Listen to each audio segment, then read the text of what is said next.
स्वागत करता हूं आप सभी का बच्चों इस चैनल पर जिसका नाम है श्री BH बायोलॉजी ट्यूटोरियल्स। आज के इस वीडियो लेक्चर के अंदर अपन 9th क्लास NCERT के बायोलॉजी पोर्शन से फर्स्ट चैप्टर को स्टार्ट करते हैं, जिसका नाम है the fundamental unit of life, the cell. इस चैप्टर से रिलेटेड पहला जो टॉपिक है, जनरल इंट्रोडक्शन है, उसके बारे में डिस्कस करते हैं और देखते हैं कि किस तरीके से सेल की डिस्कवरी हुई थी और किस तरीके से हम उसके हिस्ट्री के बारे में पढ़ते हैं। तो इस वीडियो को हम स्टार्ट करते हैं। देखो, नाम है the fundamental unit of life. अपने जीवन की जो आधारभूत संरचना है, स्ट्रक्चर है, उसको हम क्या बोलते हैं? सेल। सेल एक तरीके से बॉडी की सबसे छोटी यूनिट है, सबसे छोटी इकाई है, जिससे अपनी पूरी बॉडी बनती है। ठीक है, तो बॉडी को बनाने के लिए, एक लिविंग ऑर्गेनिज्म की एंटायर बॉडी को बनाने के लिए जो सबसे सूक्ष्मतम स्मॉलेस्ट यूनिट काम करती है, उसका नाम क्या होता है? सेल। ठीक है, तो सेल एक तरीके से बहुत सारी छोटी छोटी स्ट्रक्चर होती हैं अपनी बॉडी के अंदर। वो क्या करती है? कंप्राइज होकर क्या बना लेती है? टिश्यू बना लेती है। क्या बनाती है? टिश्यू बनाती है। अपनी बॉडी के अंदर बहुत सारी छोटी छोटी सेल जुड़कर क्या बनाती है? टिश्यू बनाती है। टिश्यू का मतलब ऐसी सेल जिनकी स्ट्रक्चर भी सेम हो और उनका फंक्शन भी क्या हो? सेम। उसको हम क्या बोलते हैं? टिश्यू। टिश्यू कितने टाइप के होते हैं? टिश्यू होते हैं 4 टाइप के। याद रखने के लिए आपको याद रखना है, tissue is a cinema. Tissue क्या है? सिनेमा। आपको सिनेमा के अंदर ये स्पेलिंग याद रखनी है।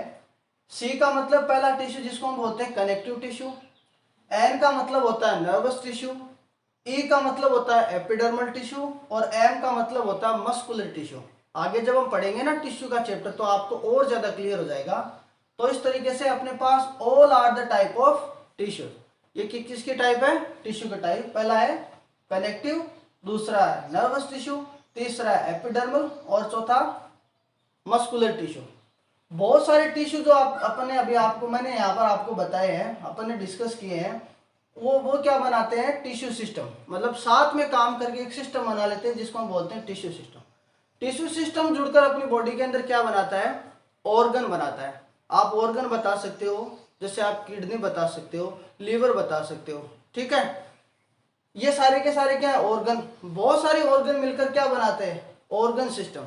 ऑर्गन सिस्टम का अगर एक एग्जांपल है, तो जैसे डाइजेस्टिव सिस्टम है बॉडी के अंदर, तो डाइजेस्टिव सिस्टम को बनाने के लिए बहुत सारे ऑर्गन काम आते हैं, है ना। जैसे आप काम आता है, लीवर काम आता है, स्मॉल इंटेस्टाइन काम आता है, लार्ज इंटेस्टाइन काम आता है, स्टमक काम आता है। आपने पीछे वाली क्लासों में पढ़ा है। तो ये सारे के सारे मिलकर क्या बनाते हैं? Organ system. ऑर्गन सिस्टम जितने भी होते हैं वो जब साथ में काम करते हैं, जैसे डाइजेस्टिव सिस्टम काम करता है, रेस्पिरेटरी सिस्टम काम करता है, एक्सक्रीटरी सिस्टम काम करता है, जब ये साथ में काम करते हैं तो वो क्या बनाते हैं? ऑर्गेनिज्म। एक पूरी ऑर्गेनिज्म की बॉडी बनाते हैं। ठीक है, तो इस तरीके से एक ये फॉर्म हो गई, जिससे क्या बनता है? ऑर्गेनिज्म का फॉर्मेशन होता है।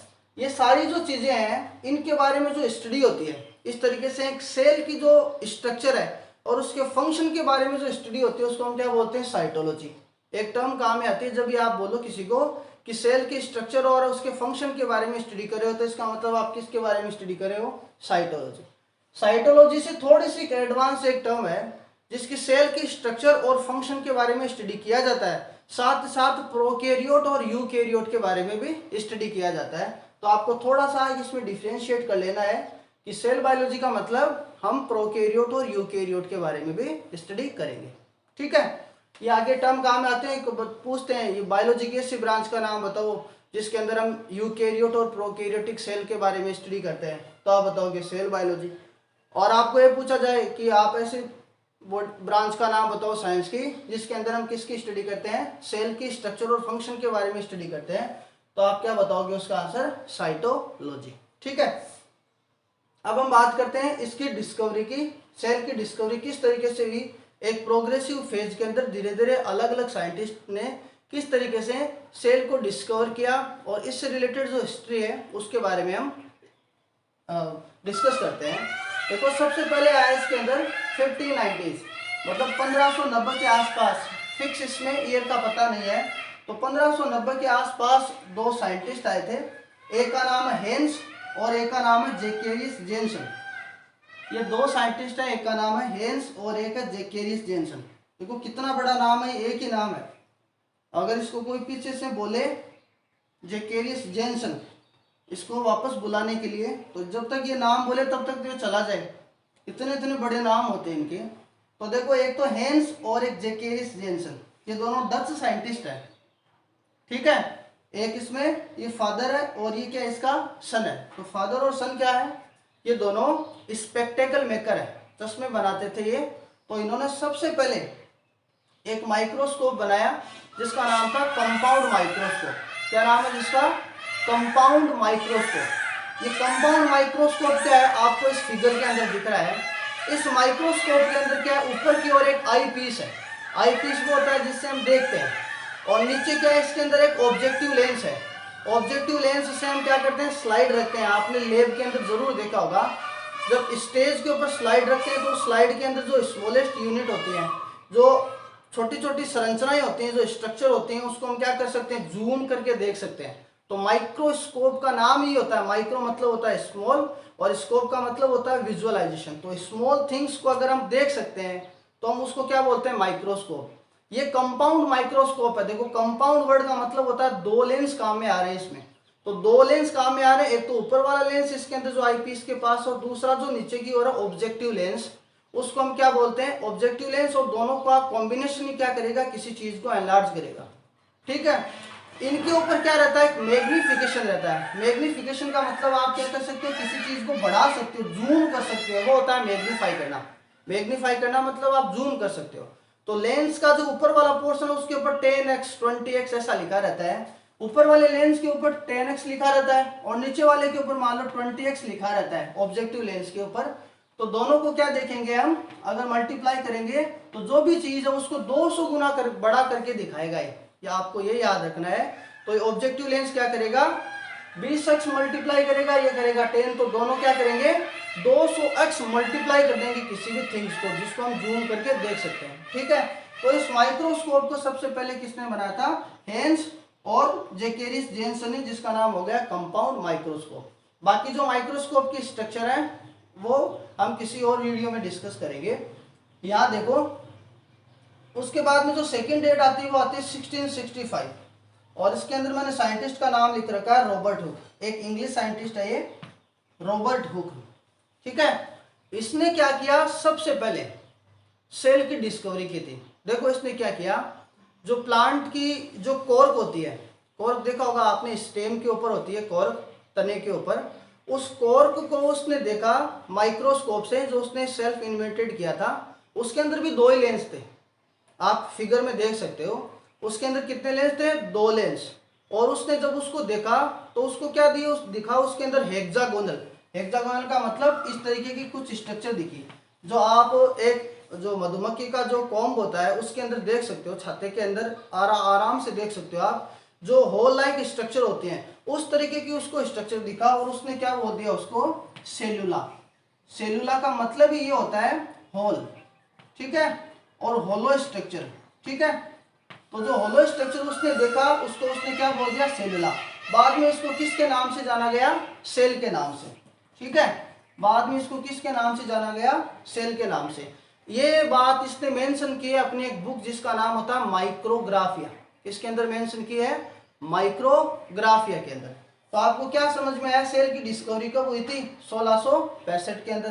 किसने की थी, रॉबर्ट हुक ने।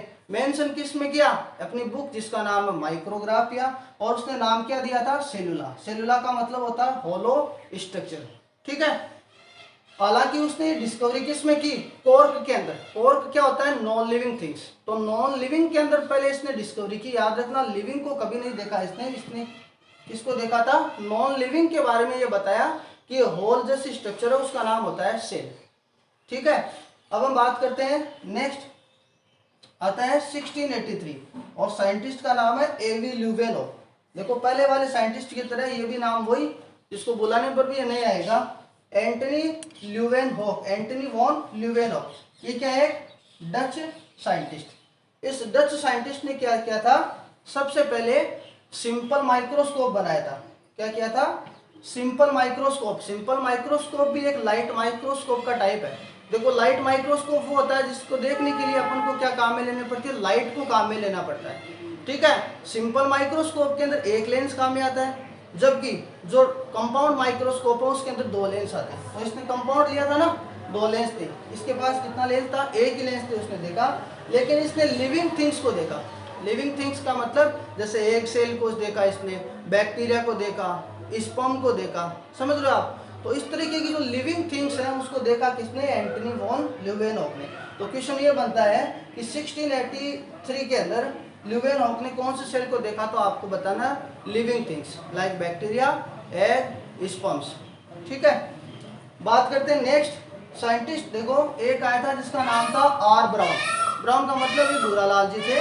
इन्होंने क्या किया, 1831 के अंदर जो ऑर्किड एक प्लांट होता है उसकी रूट के अंदर एक और स्ट्रक्चर की डिस्कवरी की जिसका नाम होता है न्यूक्लियस। बाद में हम पढ़ेंगे इस न्यूक्लियस के बारे में। लेकिन इसने क्या देखा, एक अंदर की ओर टाइनी छोटी सी स्ट्रक्चर देखी उसने, और उसका नाम उसने क्या बता दिया, न्यूक्लियस बता दिया, ठीक है। फिर हम बात करते हैं डेट 1838 की। एक साइंटिस्ट आया जिसका नाम था J.M. स्लेडन। ये J.M. स्लेडन जो साइंटिस्ट था वो कहाँ का था, जर्मनी का। तो ये जर्मन साइंटिस्ट है। इसने क्या बताया कि जितने भी प्लांट्स हैं उनकी फॉर्मेशन, उनका जो पूरी की पूरी बॉडी है वो किससे बनती है, सेल से बनती है। तो इसने देखो एक नई बात ऐड कर दी, all plants are made up of cells. हर प्लांट्स किससे बने होते हैं, सेल से बने रहते हैं। क्योंकि ये क्या था, बोटनिस्ट। तो आप सभी को पता है जो बोटनिस्ट होते हैं वो क्या करते हैं, प्लांट्स के बारे में स्टडी करते हैं। तो ऑब्वियसली ये क्या बताएगा, प्लांट्स के बारे में बताएगा। फिर जो दूसरा साइंटिस्ट आया उसका नाम था थियोडोर स्वान। क्या नाम था, थियोडोर स्वान। इसने 1839 के अंदर क्या बताया, ये बताया कि all animals are made up of cell. सारे के सारे एनिमल भी क्या होते हैं, सेल से बने होते हैं। इसने तो बताया था ना प्लांट के बारे में, इसने क्या बता दिया स्वान ने, all animals are made up of cells. ये कौन सा साइंटिस्ट था, जर्मन साइंटिस्ट था, और ये जूलॉजिस्ट था। तो जूलॉजिस्ट वो होते हैं ना जो एनिमल्स के बारे में स्टडी करते हैं। तो ऑब्वियसली ये क्या बताएगा, एनिमल्स के बारे में बताएगा। इन दोनों ने क्या किया, जब ये बात बताई तो हम एक नई टर्म काम में लेते हैं जिसका नाम होता है सेल थ्योरी। तो आपको क्या बताना है, सेल थ्योरी के बारे में किसने बताया, आपको बताना J.M. स्लेडन ने और थियोडोर स्वान ने। सेल थ्योरी के बारे में क्या बताया, इसने ये बता दिया सेल थ्योरी के अंदर कि सारे के सारे प्लांट्स होते हैं वो किससे बने होते हैं, सेल से। और इसने क्या बता दिया थ्योरी के अंदर कि सारे के सारे जो एनिमल होते हैं वो किससे बने होते हैं, सेल से, ठीक है। इसको आपने बोल दिया सेल थ्योरी। इसके कुछ एक्सेप्शन है। एक्सेप्शन का मतलब होता है अपवाद, जो इस सेल थ्योरी को फॉलो नहीं करते। एक तो क्या होता है इसके अंदर, वायरस। आगे की जब क्लासों में आप देखोगे तो वायरस है ना, उसके अंदर प्रोटोप्लाज्म नहीं होता है। अब ये प्रोटोप्लाज्म क्या टर्म आ गई, देखो थोड़ा सा आपको एडवांस में बताऊं तो देखो ये सेल होता है ना, सेल के अंदर होता है न्यूक्लियस, ये तो आपने देखा ही होगा। तो न्यूक्लियस के अंदर कुछ कंटेंट भरा हुआ रहता है जिसका नाम होता है न्यूक्लियोप्लाज्म। और एक सेल के अंदर दूसरी चीज होती है जिसका नाम होता है साइटोप्लाज्म। आगे और पढ़ लेंगे हम। साइटोप्लाज्म और न्यूक्लियोप्लाज्म को एक साथ में हम क्या बोलते हैं, प्रोटोप्लाज्म। तो जिस भी सेल के पास प्रोटोप्लाज्म होता है, प्रोटोप्लाज्म, ये टर्म किसने दी थी, एक साइंटिस्ट है जिसका नाम है पुरकेंजे। देखो पुरकेंजे, नाम देखो कितना बढ़िया है इसका, पुरकेंजे ने बताई थी ये टर्म प्रोटोप्लाज्म। तो एक सेल का जो आधार है जिसकी वजह से एक सर्वाइव करती है एक सेल, वो होता है उसका प्रोटोप्लाज्म। समझ गया, मैं लिविंग सेल की बात कर रहा हूँ, किसी कारण वो सर्वाइव करेगी इस प्रोटोप्लाज्म के। प्रोटोप्लाज्म का मतलब न्यूक्लियोप्लाज्म, एक ऐसा मैट्रिक्स, एक ऐसा लिक्विड जो न्यूक्लियस के अंदर फिल है, और साइटोप्लाज्म एक ऐसा लिक्विड जो किसके अंदर फिल है, एक सेल के अंदर। इन दोनों को साथ में बोलते हैं प्रोटोप्लाज्म। ये टर्म बताई थी किसने, पुरकेंजे ने। तो जीवन का आधार क्या हो गया, एक प्रोटोप्लाज्म। वायरस के अंदर क्या रहता है, ये प्रोटोप्लाज्म अब्सेंट रहता है। वायरस के अंदर क्या रहता है, ये प्रोटोप्लाज्म अब्सेंट रहता है, ठीक है। और बैक्टीरिया के अंदर क्या रहता है, बैक्टीरिया के अंदर बाकी के जो सेल ऑर्गेनेल्स रहते हैं वो अब्सेंट रहते हैं। फिर भी देखो ये दोनों लिविंग है, इसलिए आप क्या बताओगे कि सेल थ्योरी का अपवाद क्या हो गया, एक तो हो गया वायरस और एक क्या हो गया, बैक्टीरिया, ठीक है। फिर एक साइंटिस्ट आया 1855 के अंदर, उसका नाम था रुडोल्फ विर्चो। क्या नाम था उसका, रुडोल्फ विर्चो। ये जो सेल थ्योरी थी उसको उसने और ज्यादा एक्सपेंड किया, और ज्यादा एक्सप्लेन करके बताया। और ये साइंटिस्ट कौन था, जर्मन साइंटिस्ट था रुडोल्फ विर्चो। इसने एक टर्म कहाँ में ली, ओमनिस सेलुला ई सेलुला।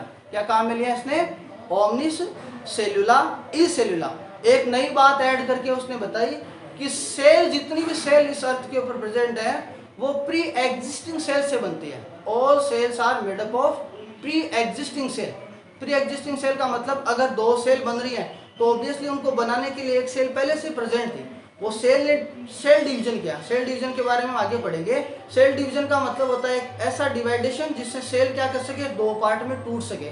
तो अपनी डॉटर सेल बनाएगी, वो दो छोटी छोटी सेल बनेगी, तो एक सेल डिवाइड होगी जब दो सेल बनाती है, ठीक है, तो उस प्रोसेस को हम बोलते हैं सेल डिवीजन। तो इसका मतलब इस बात को उसने ऐड करके बताया कि जितनी भी सेल इस अर्थ के ऊपर आई है वो कैसे बनेगी, प्री एग्जिस्टिंग सेल से, और कौन से डिवीजन से, सेल डिवीजन से, ठीक है।